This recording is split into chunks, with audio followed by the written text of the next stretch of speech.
1వ అధ్యాయం 3వ వచనం. ఎఫెసీయులకు రాసిన పత్రిక 1:3 దగ్గరగా చదవండి. మన ప్రభువైన యేసుక్రీస్తు యొక్క తండ్రి అయిన దేవుడు స్తుతింపబడును గాక. ఎవరు స్తుతింపబడాలి చెప్పండి? తండ్రి అయిన దేవుడు స్తుతించబడాలి. తండ్రి అయిన దేవుడు స్తుతించబడాలి అంటే ఎక్కడ ఆయన స్తుతించాలి, ఎక్కడ ఆయన ఆరాధించాలంటే దేవుని మందిరములో ఆయన స్తుతించాలి, దేవుని మందిరములో ఆయన ఆరాధించాలి. మనం ఇంటి దగ్గర కూర్చుంటే దేవుని స్తుతించినట్ట చెప్పండి? ఇంటి దగ్గర ఉంటే దేవుని స్తుతించినట్ట కాదు. మరి ఎవరిని స్తుతించినట్టు? ఇంటిని స్తుతించినట్టు. లేకపోతే సొంత పనుల్ని, లేకపోతే ఒక మాట చెప్పాలంటే డబ్బుల్ని స్తుతించినట్టు, లేకపోతే పనులను స్తుతించినట్టు. మరి దేవుడు స్తుతింపబడాలంటే నువ్వు నేను ఎక్కడ ఉండాలంటే మందిరంలోకి రావాలి. ఎన్ని పరిస్థితులు వచ్చినా, కఠినమైన పరిస్థితులు ఎన్ని వచ్చినా, ఎన్నెన్నో శోధనలు వచ్చినా, కష్టాలు వచ్చినా, నష్టాలు వచ్చినా దేవుణ్ణి ఆరాధించాలి, దేవుణ్ణి స్తుతించాలి. అసలు ఎందుకు స్తుతించాలి దేవుణ్ణి? ఏం చేసిందని ఆయన ఆరాధించాలి? ఏం చేసిన ఆయన మందిరంలోకి రావాలి? అసలు ఎందుకు తండ్రి అయిన దేవుడు స్తుతింపబడాలి? క్లుప్తంగా కొన్ని విషయాలు మనం చూసుకున్నాం. మొదటిగా 2వ కొరింథీ 1వ అధ్యాయం 3వ వచనం. 2వ కొరింథీ 1వ అధ్యాయం 3వ వచనం. మన విషయం ఏంటంటే దేవుడు స్తుతింపబడును గాక. చదవండి. 2వ కొరింథీ 1:3. 2వ కొరింథీ 1వ అధ్యాయం 3వ వచనం. కనికరము చూపు తండ్రి సమస్తమైన ఆదరణను అనుగ్రహించు దేవుడు మన ప్రభు అయిన యేసుక్రీస్తు తండ్రి అయిన దేవుడు స్తుతింపబడును గాక. చెప్పండి అందరూ ఒకసారి. దేవుడు స్తుతింపబడును గాక చెప్పాలి. అందరికీ చెప్పాలి. ఇంకా కొంతమంది నోరు తెరవట్లేదంటే ఒక దెయ్యం పట్టింది. ఏ దెయ్యం? కనికరము చూపే తండ్రి. ఎవరంట? కనికరము చూపే తండ్రి. కనికరము చూపే తండ్రి. అందుకనే మన ప్రభువైన యేసుక్రీస్తు తండ్రి అయిన దేవుడు స్తుతింపబడును గాక. స్తుతింపబడును. ఎందుకు ఆయన స్తుతించాలి?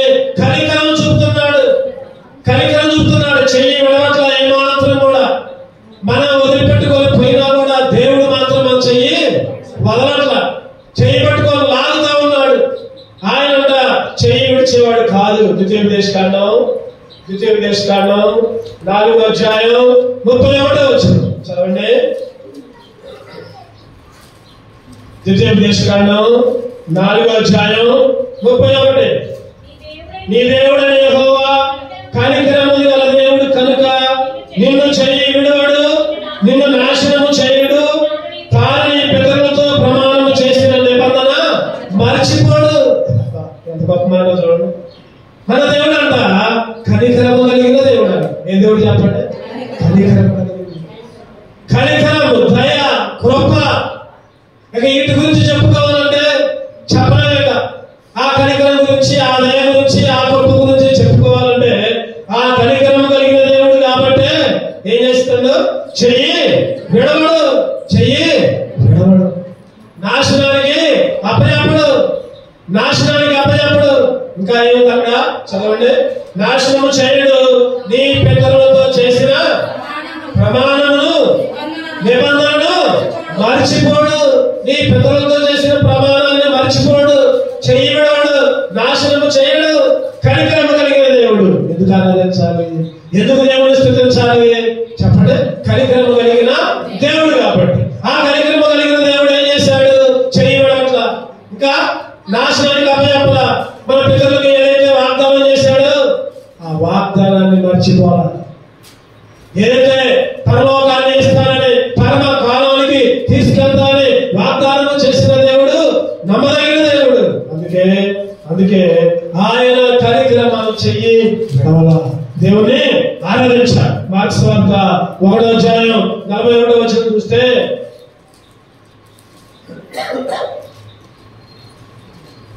మార్క్స్ వార్త 1వ అధ్యాయం 41వ వచనం చూద్దామండి. మార్కు సువార్త 1:41. ఆయన కనికరపడి చెయ్యి చాపి వారిని ముట్టి నాకిష్టమే చెయ్యి చాపిన దేవుడు, చెయ్యి చాపి బాగు చేసిన దేవుడు. కనికరపడ్డాడు. నీ స్థితి నా స్థితి లోకంలో ఉండి చచ్చిపోతూ ఉంటుంటే, అగ్నిగుండానికి సిద్ధంగా ఉంటుంటే ఆయన చెయ్యి చాపి లేపి నిలబెట్టి రక్షణ ఇచ్చాడు, బాప్తిస్మం ఇచ్చాడు, ఆయన మందిరాన్ని ఇచ్చాడు, ఆయన స్తుతించడం చేశాడు. ఆయన చెయ్యి ఈరోజు వాస్తవంగా ఆ కుష్ఠోడు అంటున్నాం మనం. ఆ కుష్ఠోడు కన్నా చేతికి కుష్టు, కాళ్ళకు కుష్టు, శరీరానికి మనకైతే నిలువెల్లా కుష్టే, పాపపు కుష్టు ఉంది. వాస్తవంగా కుష్ఠులు ఎక్కడ ఉండాలంటే గవిని బయట ఉండాలి. ఎక్కడ ఉండాలి? గవిని బయట, ఊరు వెలుపల. చూద్దాం లేవికాండం 13:45. లేవికాండం 13:45 చదవండి. 91వ పేజీ. ఆ పొడగల కుష్ఠరోగి వస్త్రములను చింపివేయవలెను, వాడు తల విరియ మోసుకోవలెను, వాడు తన పై పెదవిని కప్పుకొని అపవిత్రుని బిగ్గరగా పలకవలెను. ఆ పొడవానికి కలిగిన జన్మలన్నీ వాడు అపవిత్రుడైనను, వాడు అపవిత్రుడు కనుక ప్రత్యేకముగా నివసింపలను. వాని నివాసము పాలములకు వెలుపల. నీ జీవితం నా జీవితం వెలుపల జీవితం. కనికరం లేదు, చెయ్యి పట్టుకోలేకప్పుడు. కానీ యేసుక్రీస్తు కనికరం చూపించి చెయ్యి పట్టుకొని పాలెం లోపలికి నడిపించాడు. మనల్ని పాలెం లోపలికి రావాలంటే ఆయన చేసినట్టే పాలెం వెలుపలకు పోయాడు. మాట చెప్పాలంటే గవిని వెలుపల. ఎబ్రీ రాసిన పత్రిక 13వ అధ్యాయం 12వ వచనం. ఎబ్రీ 13:12. కావున యేసు కూడా తన స్వరత్వము చేత ప్రజలను పరిశుద్ధపరచుటకై గవిని వెలుపట శ్రమ పొందను. గవిని వెలుపట నిన్ను లోపలికి తీసుకున్నాడు. దేవుడు స్తుతింపబడును గాక. ఎందుకు స్తుతించాలంటే ఆయన కనికరం చూపించిండు, కృప చూపించిండు, దయ చూపించి చేయి పట్టుకొని లాగిండు. నాశనానికి అప్పచెప్పలా, పితరులకి చేసిన వాగ్దానాన్ని నిలబెట్టుకుంటూ తర్వాత గవిని వెలుపడికి ఆయన వచ్చి మనల్నేమో లోపలికి నడిపించాడు. అందుకనే దేవుడు స్తుతింపబడును. ఆయన ఇచ్చిన రక్షణ ఏంటో తెలుసా? ఆయన ఇచ్చిన రక్షణ కనికరము చేతే రక్షణ వచ్చింది నీకు. ఆయన కనికరం లేకపోతే రక్షణ రాదు. తీతుకు రాసిన పత్రిక 3వ అధ్యాయం 5వ వచనం. తీతు 3:5.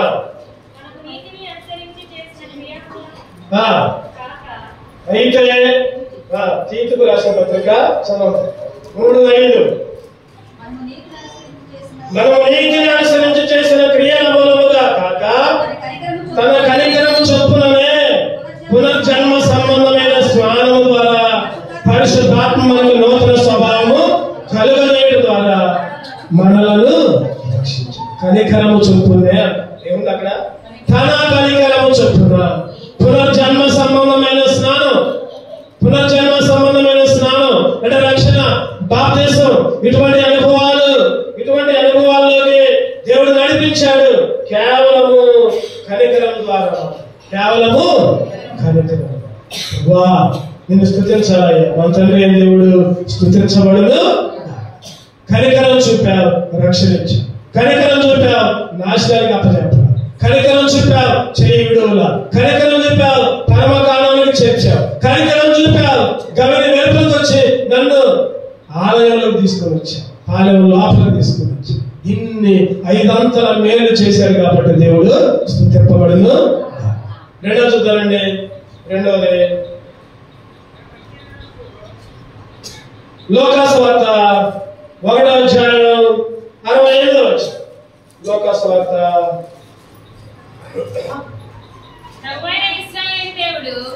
ప్రభువైన ఇశ్రాయేలు దేవుడు స్తుతింపబడును గాక.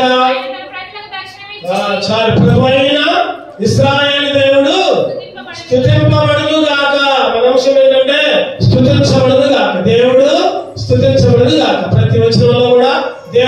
స్తుతించబడును గాక. ఈరోజు ప్రభు అయిన ఇశ్రాయేలు దేవుడు స్తుతించబడును గాక. ఎందుకు? కింద వచనంలో అయితే ఆయన తన ప్రజలకు దర్శనమిచ్చి వారికి విమోచన కలుగజేస్తును. ఎందుకంట చెప్పండి. తన దర్శనమిచ్చి విమోచన ఇచ్చాడు, విడిపించాడు. దేవుడిని స్తుతించాలి. ఎందుకు స్తుతించాలంటే ఆయన విడిపించాడు కాబట్టి, విమోచన ఇచ్చాడు కాబట్టి. విమోచన గానంతో ఆయన్ని స్తుతించాలి. ఎక్కడి నుంచి విమోచన? సైతాను ఇంటిలో నుంచి, సైతాన గృహంలో నుంచి, మనం చెప్పాలంటే దాసత్వంలో నుంచి, దాసుల గృహంలో నుంచి విమోచించాడు. ఆ రోజు ఇశ్రాయేలీలే కాదు, ఈరోజు నిన్ను కూడా విమోచించాడు. చూద్దాం అన్నమాట. చూద్దాం ద్వితీయోపదేశకాండం 24వ అధ్యాయం 18వ వచనం.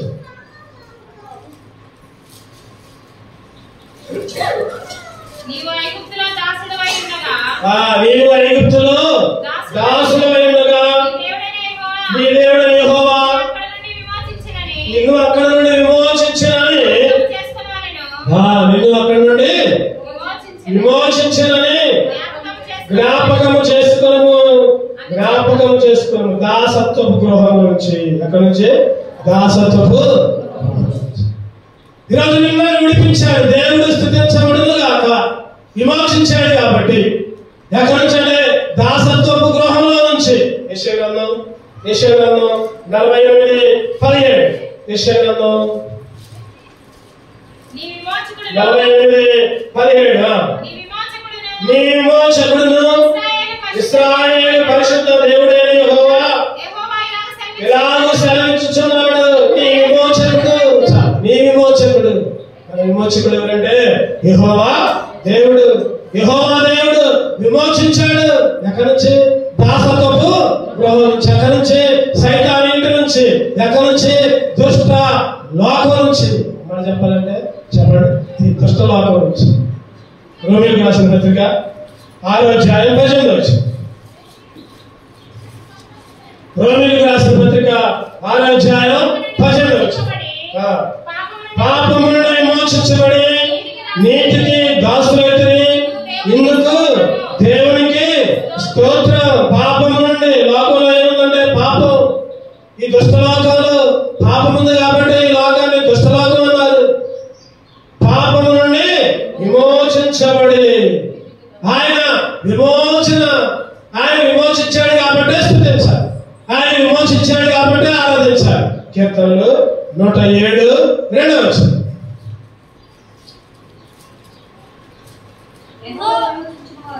యెహోవా విమోచించిన వారు ఆ మాట పలుకుదురు గాక. యెహోవా విమోచించిన వారు ఆ మాట. ఏ మాట? పైన 1వ వచనం చదవండి. యెహోవా దయాళుడు, ఆయనకు కృతజ్ఞతాస్తుతులు చెల్లించుడి. ఆయన కృపనిచ్చును. యెహోవా దయాళుడని, ఆయన స్తుతించనని, ఆయనకి కృతజ్ఞతాస్తుతులు చెల్లించనని ఎవరంటారంటే ఈ మాట? ఎవరంటారు చెప్పండి? యెహోవా విమోచించిన వారు. దేవుడు నిన్ను విమోచించాడు కాబట్టి ఆరాధించాలి. విమోచించాడు కాబట్టి ఆయన స్తుతించాలి. విమోచించాడు, వినిపించాడు కాబట్టి ఆయనకి కొనియాడాలి. భక్తులు రాస్తాడు పాట. ఏంటది? విమోచన గానములతో ప్రేమ స్తుతులతో విమోచన గానములతో సమయ ప్రేమ స్తుతులతో నమస్కరించి ఆరాధించు. ఆశీర్వదించుని పాడేదను నా ప్రభువా. నమస్కరించి ఆరాధించు. ఆశీర్వదించుని పాడేదను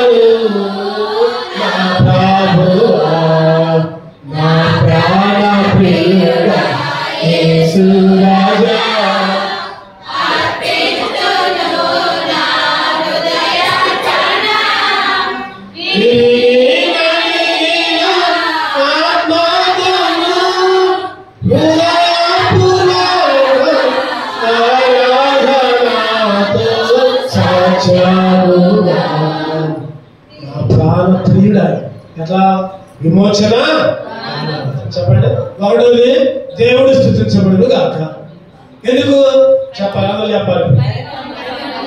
కనికరము చూపించాడు. కనికరము చూపి కొన్ని పనులు చేశాడు. చెప్పండి. నాశనం చేయాలా ఒకటోది, చేయడంలా రెండోది, గవిని వెలుపల నుంచి లోపల తీసుకొని ఆయన గవిని వెలుపలకు పోయాడు మూడోది.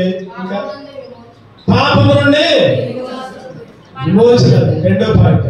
మొదటి పాయింట్ లోనే పితరులకు చేసిన వాగ్దానాలని నెరవేర్చి చెయ్యి విడుదల. రెండవది విమోచించాడు. ఎందుకు స్తుతించాలి ఆయన్ని? ఎందుకు ఆనందించాలి? ఆయన విమోచించాడు. ఎక్కడి నుంచి?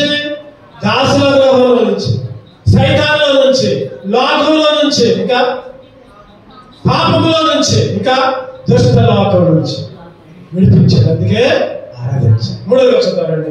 మూడోదిగా ఎందుకు దేవుడు స్తుతించబడును గాక. కీర్తనలు 72:18. కీర్తనలు 72:18. దేవుడైన యెహోవా ఇశ్రాయేలు యొక్క దేవుడు స్తుతింపబడును గాక. ఆయన మాత్రమే చెప్పండి ఏం చేశారట? ఆశ్చర్య కార్యాలు. దేవుడు స్తుతించబడును గాక. ఎందుకు? ఎందుకు అంటే ఆయన ఆశ్చర్య కార్యాలు చేశారు. ఏం ఆశ్చర్య కార్యాలు చేశారు చెప్పండి. ఆశ్చర్య కార్యాలు ఏం చేశారు? ఏం చేశారంటే నరకానికి పోయే మనల్ని రక్షించుకోవడమే ఆశ్చర్య కార్యం. దేవుని మందిరంలో కూర్చోవడమే ఒక ఆశ్చర్య కార్యం. ఒకప్పుడు నువ్వు నేను ఎట్లా ఉందంటే మన పరిస్థితి, దేవుని మందిరానికి దూరంగా ఉన్నాం. దేవుడు అంటే లెక్క లేదు, దేవుడు అంటే భయం లేదు, రక్షణ లేదు. ఈరోజు మన జీవితంలో, ముఖ్యంగా నా జీవితంలో దేవుడు ఎన్నో ఆశ్చర్య కార్యాలు చెప్పలేదు. ఆయన ఆశ్చర్య కార్యాలు చెప్పండి కంటికి కనబడవు, చెవికి వినపడవు, హృదయానికి గోచరము కావు. ఆయన ఆశ్చర్యకరుడు. అందుకని ఆయనకు ఒక పేరు ఉంది. ఏంటిది ఆ పేరు? ఆశ్చర్యకరుడు, ఆలోచనకర్త, నిత్యుడు తండ్రి, సమాధానకర్తయగు దేవుడు. ఆయన పేరు. ఆయన ఆశ్చర్యకరుడు, ఆయన ఆశ్చర్యకరుడు. అందుకని యోబు గారు కూడా స్తుతిస్తున్నారు. యోబు గ్రంథం చూద్దామండి. 10వ అధ్యాయం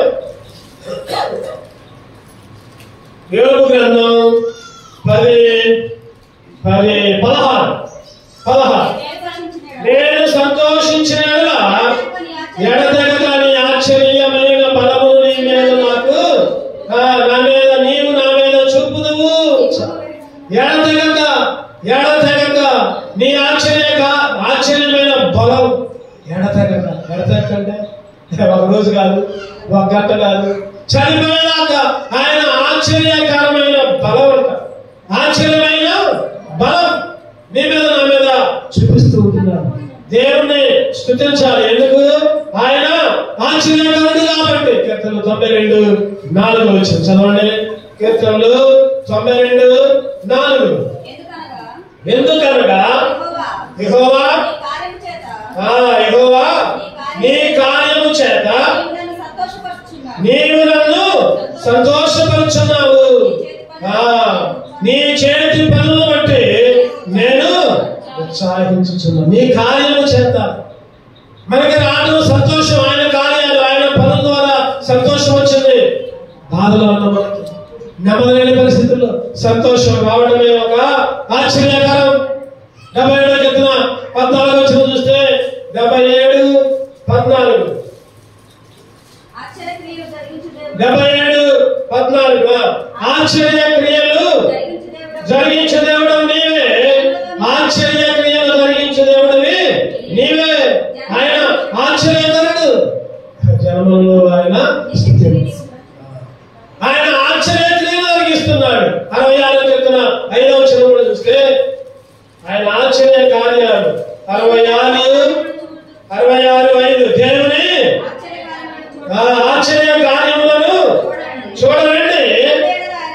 దేవుని ఆశ్చర్య కార్యములు చూడండి. నరుల ఎడల ఆయన జరిగించే కార్యములను చూడగా ఆయన భీకరుడై ఉన్నాడు.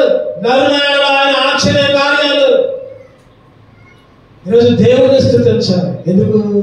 దేవుని ఆశ్చర్య కార్యాలు. చెప్పండి, ఎర్ర సముద్రం 2 పాయలు కావటం ఆశ్చర్యమా కాదా? అటువంటి ఆశ్చర్యం అక్కడ ఉంటుందా? ఎర్ర సముద్రం 2 పాయలైంది, ఆరిన నేల పాయలైంది.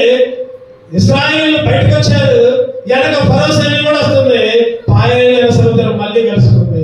అందరూ కొట్టుకొని పోయారు, అందరూ చనిపోయారు. ఈ మధ్య ఆ ఎర్ర సముద్రం దగ్గర పరిశోధన చేస్తుంటేనంట రథాలు గుర్రాల అవశేషాలు బయటకు వస్తున్నాయంట. ఏంటి సంగతి అంటే, ఎప్పుడో క్రీస్తు పూర్వం జరిగిన సంగతులన్నీ ఇప్పుడు కనపడుతున్నాయి అక్కడ. నిజంగా జరిగిన సంగతి ఏదో కాకతాళీయం కాదు, నిజంగా జరిగింది. బైబిల్ అంటేనే చరిత్ర. బైబిల్లో ఏ ఒక్క మాట కూడా పొల్లు వాళ్ళు ప్రతిదీ కూడా దానికి జరిగిన తర్వాత దేవుని భక్తుని ప్రేరేపించి జరిగినంత రాపించారు. ఈరోజు చాలా పుస్తకాలు చూస్తే అవి జరగవు, అవి సంభవం కావు. వాటిలో కల్పిత కథలు, అన్ని కట్టుకథలు. కానీ దేవుని ఆశ్చర్య కార్యాలు. సూర్యుడిని ఆగమంటే ఆగింది. చెప్పండి, సాయంత్రం 6 అయినా చీకటి పడట్లేదు అనుకోండి, ఏం చెప్తారు మీరు? ఇంకా చీకటి పడట్లేదు అంటారు. అరే పొద్దున్నే 10 అయినా చదవట్లా, ఏం చేస్తారు? ఎందుకు జరిగింది? యెహోషువ ప్రార్థన చేస్తే ఏమని చెప్పండి? సూర్య చంద్రులు ఆగిపోయి. ఎంత ఆశ్చర్య కార్యం! చనిపోయిన వాళ్ళు తిరిగి లేచారు. ఆయన ఆశ్చర్యకారుడు. నువ్వు చెప్పండి, ఆయన ఆశ్చర్యకారుడు. ఈరోజు ఎందుకు స్తుతించాలి ఆయన్ని? ఎందుకు ఆరాధించాలి? ఆయన ఆశ్చర్యకారుడు కాబట్టి. నీ జీవితంలో, నా జీవితంలో ఎన్నో ఆశ్చర్య కార్యాలు దేవుని మందిరంలో చేరి దేవుని స్తుతించడమే ఆశ్చర్యం. దేవుని పరిచయంలో పాల్గొనడమే ఆశ్చర్యం. దేవుని ఆరాధించడమే ఆశ్చర్యం. ఆయన ఆశ్చర్య కార్యాలు చూద్దాము. నరుల ఎడల ఆయన జరిగించిన ఆశ్చర్య కార్యాలు వివరించడానికి కూడా శక్తి లేదు. ఆయన ఆశ్చర్యకరుడు. ఆశ్చర్యకరుడు యేసు, ఆశ్చర్య క్రియలు చేసెను. ఆశ్చర్యకరుడు యేసు, ఆశ్చర్య క్రియలు చేసెను. ఆయన ఘనపరచి స్తుతించుడే, హల్లెలూయా పాడుడి. ఆయన ఘనపరచి స్తుతించుడే, హల్లెలూయా పాడుడి. దేవుని ఆశ్చర్య కార్యములను అందరూ చూడరండి, కీర్తింతుము రండి. దేవుని ఆశ్చర్య కార్యములను అందరూ చూడరండి, కీర్తింతుము రండి. ఆయన నీ జీవితంలో, నా జీవితంలో ఎన్నో ఆశ్చర్య కార్యాలు. నరకం నుంచి విడిపించే పరలోక రాజ్యానికి తీసుకోవడమే ఆశ్చర్యకరం, గొప్ప ఆశ్చర్యం. చనిపోయేటో ఈ లోకం వరకే చనిపోతుందని, చనిపోయిన తర్వాత పరలోక రాజ్యాన్ని నీకు నాకు దేవుడు ఇస్తున్నాడు. అది ఇంకా ఆశ్చర్యకరం. ఆయన విడిపించట్లా, ఆయన లోకంలో నరకానికి అప్పచెప్పట్లా, సైతానికి అప్పచెప్పట్లా, పరలోకానికి చేరుస్తున్నాడు. ఒక నిరీక్షణ ఇచ్చాడు, ఒక ధైర్యాన్ని ఇచ్చాడు. నేను చనిపోయినా నా తండ్రి దగ్గర ఉంటాను. అదే అన్నిటికంటే ఆశ్చర్యం. ఏదో శారీరక స్వస్థత లేదు, నాకు అది బాగా, నాకు ఇది బాగా, నాకు ఇది బాగుంటే ఆశ్చర్యకరం. ఇది కాదు ఆశ్చర్యం. ఈ మామూలు వస్తూ ఉంటాయి, పోతూ ఉంటాయి. అసలైన ఆశ్చర్యం ఏంటంటే ఆయన రాజ్యంలో చేర్చటమే ఆశ్చర్యం. 3 చెప్పుకోండి, 4 కొడుతుంటారండి. 4 కూడా ఎందుకు స్తుతించాలి? 2 కొరింథీ 1:3 2 కొరింథీ 1:3 కనికరము చూపు తండ్రి, సమస్తమైన ఆదరణను అనుగ్రహించు దేవుడు, మన ప్రభువైన యేసుక్రీస్తు తండ్రి అయిన దేవుడు స్తుతింపబడును గాక. కనికరము చూపే తండ్రి ఇందాక చెప్పుకున్నాం. ఇంకోటి ఏంటంటే ఆదరణ అనుగ్రహించు దేవుడు. ఆదరణ అనుగ్రహించే దేవుడు. చెప్పండి, ఏమిచ్చాడు? ఆదరణ అనుగ్రహించాడు. ఆదరణ. ఆదరణ ఆదరణ అంటే నెమ్మది, ధైర్యం.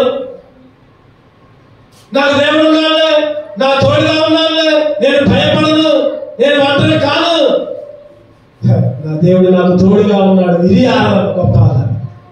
ఈరోజు ఎవరున్నా కూడా ఏమి చేసేవాళ్ళు లేరు. ఎవరున్నా కూడా చనిపోయే వాళ్ళని కాపాడుతారా? చేయలేదు, కాపాడలేదు. ఈ మధ్య ఎన్నోసార్లు చూస్తా ఉన్నాం, వరదలు వస్తున్నాయి, బైక్ మీద పోతున్నారు. అందరూ చాలా మంది ఉన్నారు, పొద్దున్న కూడా పోయారు. బైక్ కొట్టకపోయింది, మనిషి కూడా కొట్టకపోయింది. ఎవరైనా కాపాడారా? అందరూ చూస్తున్నారు, అంతే. అందరూ చూడటం జరిగింది, ఎవరు కూడా కాపాడాల. ఈరోజు ఈ లోకంలో భర్త ఆదరణ లేకపోయినా, భార్య ఆదరణ లేకపోయినా, పిల్లల ఆదరణ లేకపోయినా, తల్లిదండ్రుల ఆదరణ లేకపోయినా ఆదరించేవాడు ఎవరంటే చెప్పండి, దేవుని ఆదరణ. దేవుని ఆదరణ అప్పుడప్పుడు అనుకుంటా, నాకెంత శోధన వచ్చింది, కనీసం నన్ను ఎవరు పలకరియట్లేదే, నా దగ్గరికి ఎవరు మాట్లాడలేదే, నన్ను ఎవరు పలకరియట్లేదే, నా గురించి ఎవరు ప్రార్థన చేయట్లేదే అని సైతాన్ని ఏం చేసిందంటే నాకే గుచ్చి నాడు. ఆయన అన్నాడు, యెరూషలేములో నీకు ఆదరణ ఇస్తాడు. ఒకరి తల్లి ఆదరించినట్లు యెషయా 46:13 చూస్తే, ఒకరి తల్లి ఆదరించినట్లు నేను మిమ్మల్ని ఆదరిస్తా. చదవమాట యెషయా 46:13. ఒకరి తల్లి ఆమెను ఆదరించినట్లు నేను మిమ్మల్ని ఆదరించాను. యెరూషలేములోనే మీరు ఆదరించబడదు. యెరూషలేములో ఒకప్పుడు నువ్వు నేను ఆదరణ లేక కొట్టుమిట్టాడుతున్నా. ఎవరు ఆదరణ చూపిస్తారా? ఎవరి దగ్గర తెచ్చుకుంటారా? ఎవరు ఆదరిస్తారా? ఎవరు ఆదరణ చేస్తారా? యెషయా 54:11 ప్రకారం, యెషయా 54:11 ప్రయాసపడి గాలి వాళ్ళ చేత కొట్టబడి ఆదరణ లేక నేను నిరాంజనముతో కట్టడము కట్టదను. ప్రయాసపడి గాలి వాళ్ళు చే ఆదరణ లేక పడి ఉన్నాం. ఒకప్పుడు నువ్వు నేను మన ప్రయాసలు, మన కష్టాలు, ఏదేదో ఆదరణ రావాలని ఎక్కడికో పోయాం, ఏదేదో తలవంటలు ఇచ్చాం, మొక్కున్నాం, లేకపోతే ఏదో దేవుడని దానికి బొట్లు పెట్టాం, పూజ చేసాం, ఆరాధించాం. ఒకప్పుడు పరిస్థితి. కానీ ఇప్పుడు అటువంటి ఆదరణ లేక పడి ఉంటే ఆయన మందిరంలో, సీయోనులో, యెరూషలేములో ఎట్లా ఆదరించాడంటే ఒకరిని తల్లి ఆదరించినట్లు. ఒకరిని తల్లి చెప్పండి, అట్లా ఒకరి తల్లి ఆదరించినట్లు. కీర్తనలు 146:9.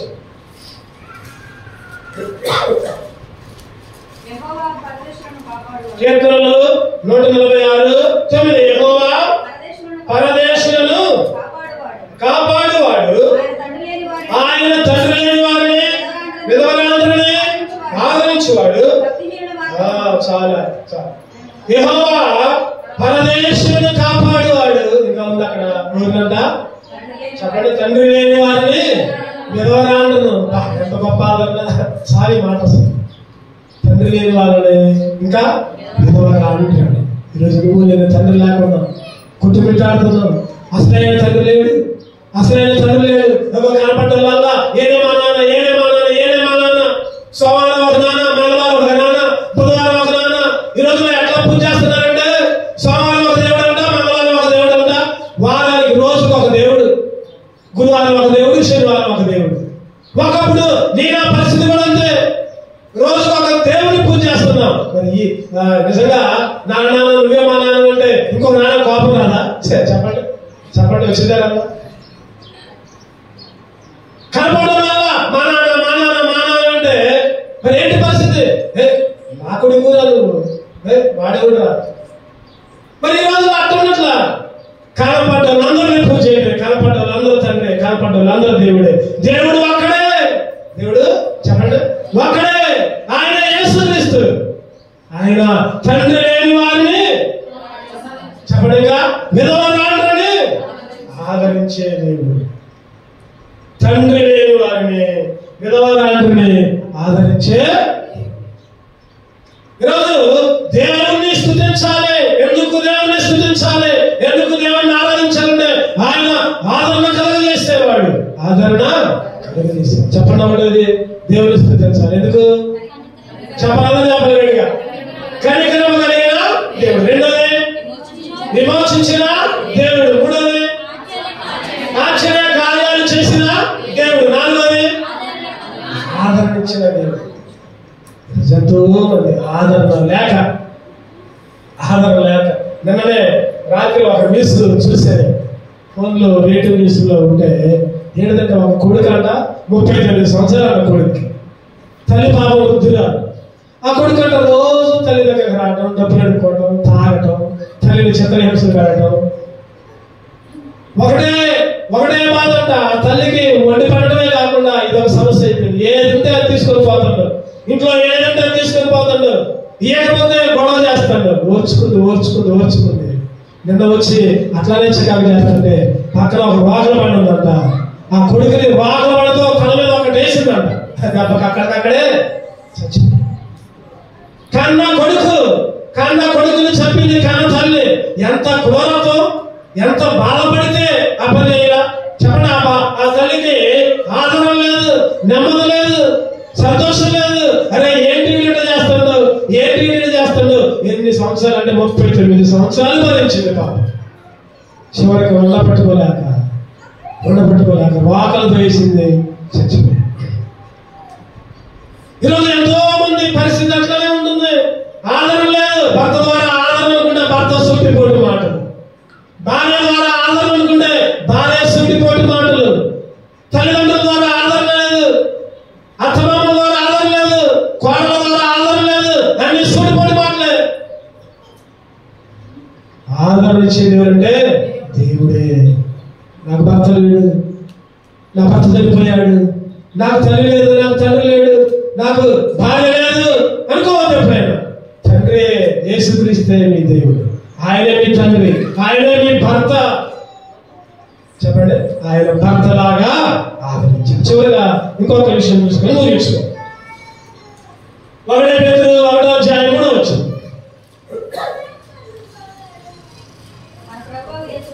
1 Peter 1:3 మన ప్రభువు యేసుక్రీస్తు తండ్రి అయిన దేవుడు స్తుతింపబడును గాక. మృతులలో నుండి యేసుక్రీస్తు తిరిగి లేచిన వలన జీవముతో కూడిన నిరీక్షణ మనకు కలుగునట్లు. చాలు. తండ్రి అయిన దేవుడు స్తుతించబడును గాక. ఎందుకు? ఒక నిరీక్షణ ఇచ్చాడు. ఏంటి ఆ నిరీక్షణ? చెప్పండి. జీవముతో కూడిన నిరీక్షణ. మన నిరీక్షణ చచ్చిపోవాలా, మన నిరీక్షణ అంతము కాలా, మన నిరీక్షణ కొనసాగుతూనే ఉంది. నేను చచ్చిపోయేదాకా, దేవుడు వచ్చేదాకా నా నిరీక్షణ ఇంతే. ఒక నిరీక్షణ ఇచ్చాడు.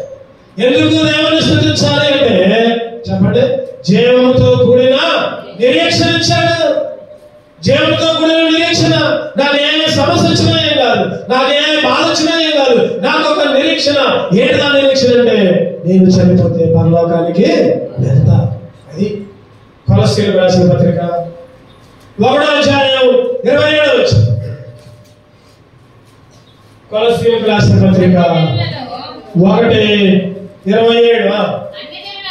అన్యజనులలో ఈ మర్మము యొక్క మహిమైశ్వర్యం ఏంటిదో అది అనగా నేనందున్న క్రీస్తు మహిమ నిరీక్షణ ఉన్నాడని సంగతి. క్రీస్తు మహిమా నిరీక్షణ. ఏ నిరీక్షణ అంట చెప్పండి? మహిమా నిరీక్షణ.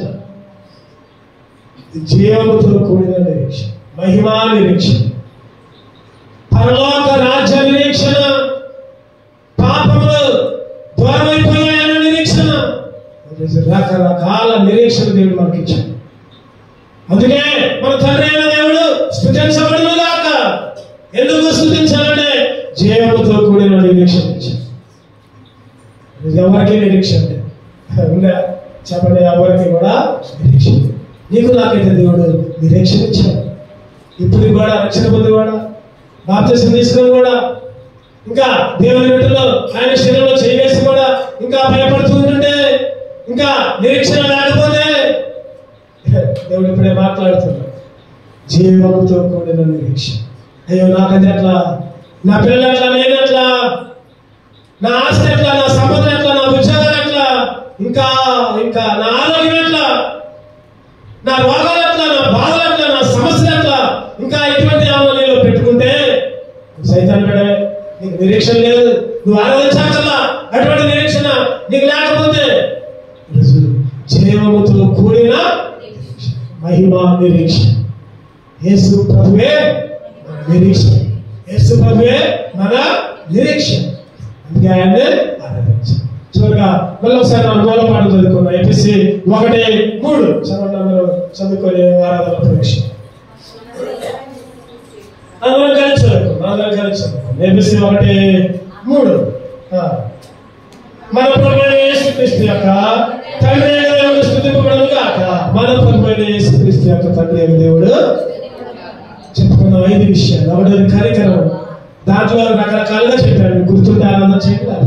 రెండోది విమోచించిన దేవుడు చెప్పండి. మూడోది ఆశ్చర్య క్రియలు చేసిన దేవుడు. నాలుగోది ఆదరణ అనుగ్రహించిన దేవుడు. ఐదోది జీవముతో కూడిన దేవుడు స్తుతించబడును గాక. 200 పాట పాడండి.